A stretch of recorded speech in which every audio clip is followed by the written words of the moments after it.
क्या है? पहला तो है मोह, है कि नहीं भाई आपके पास? हो सकता है मेरे पास हो, आपके पास नहीं। आप सबके पास मोह है कि नहीं? वहाँ घर पे छोड़ के आए कि यहाँ पे?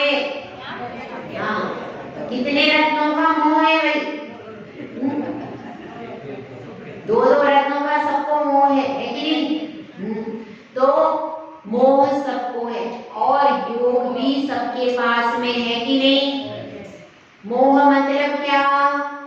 मोह का मतलब है हमारी आत्मा में वर्तमान में किसका साम्राज्य चल रहा है? मोह का ही साम्राज्य चल रहा है। तो मोह है। और दूसरी चीज क्या है? योग। योग यानी मन, वचन और काय, इनके निमित्त से आत्मा के प्रदेशों में जो हलन चलन होता है उसको क्या कहते हैं? नहीं, योग कहते हैं भाई। मन, वचन, काय के निमित्त से आत्मा के प्रदेशों में जो परिस्पंदन होता है उसको योग कहते हैं। अभी तो आपको मोह भी समझाएंगे। मोह का मतलब क्या है? जिसके द्वारा व्यक्ति मोहित हो जाता है, अपने और पर के स्वरूप को जान नहीं पाता है। जैसे कि मदिरा होगी। मदिरा मतलब क्या होता है? शराब। शराब पीने के बाद व्यक्ति को यह पता नहीं चलता कि मेरा घर किधर है, मेरा स्थान किधर है। पता चलता है क्या भाई? पता नहीं चलता।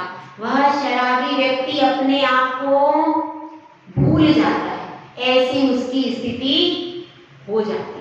तो तो मोह के द्वारा भी हमारी स्थिति ऐसी हो जाती है कि हम अपने बारे में विचार, अपना विवेक खो देते। और योग के कारण भी ऐसी स्थिति होती है, क्योंकि अगर मन बहुत चंचल है तो क्या होगा? आपका आत्मा में उपयोग लगेगा क्या?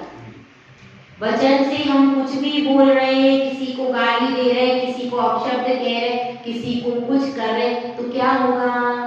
तो भी हमारा उपयोग हमारी आत्मा में नहीं, हमारे परिणाम कभी अच्छे तब। और हम काया हमारी प्रतिपल चलायमान है। बैठे बैठे कुछ नहीं तो क्या कर रहे हैं? दरी में से ही धागे निकाल रहे हैं। निकाल रहे हैं क्या?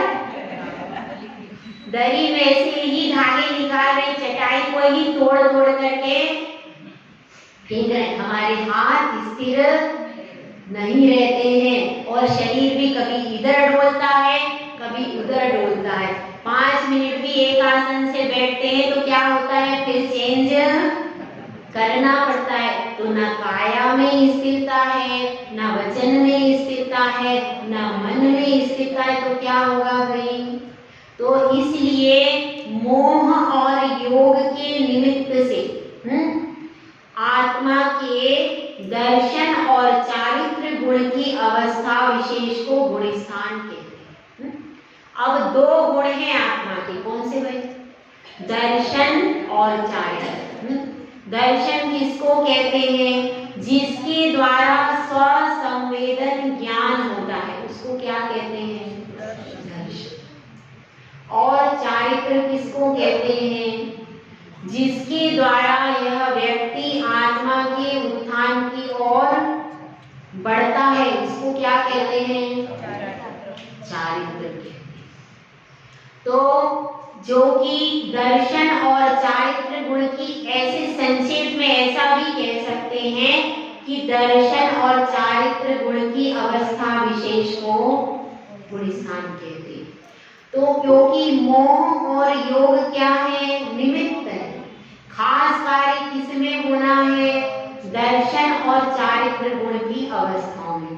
फिर भी इनको नगण्य नहीं कह सकते हैं, तो पूरी परिभाषा किस तरह से बनेगी?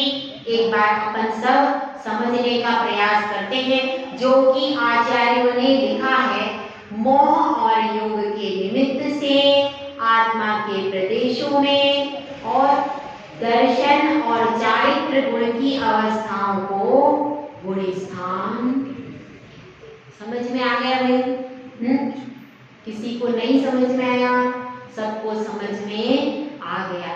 तो अब क्या है, यह सब जो तुमने महल देखा, गुरुदेव कह रहे हैं ये जो तुमने महल देखा ये कैसा है, इसी महल की शीर्ष तक तुम्हें पहुंचाना है मुझे। कहाँ तक?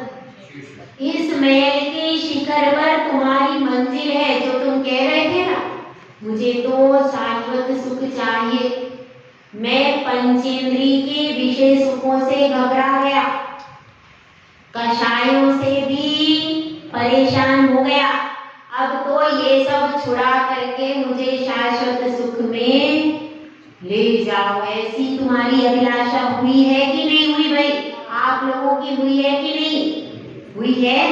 तो ऐसी अभिलाषा हुई है तो उसी महल का रास्ता मैं तुमको बताता हूँ कि कैसे तुम उस महल पर जाओगे और कैसे तुम उस महल से धीरे धीरे आगे बढ़ोगे।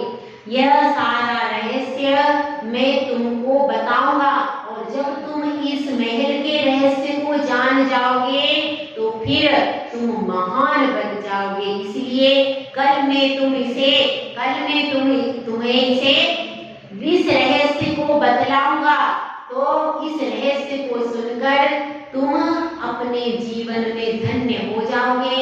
तो अब हम सब उस महल के रहस्य को कल फिर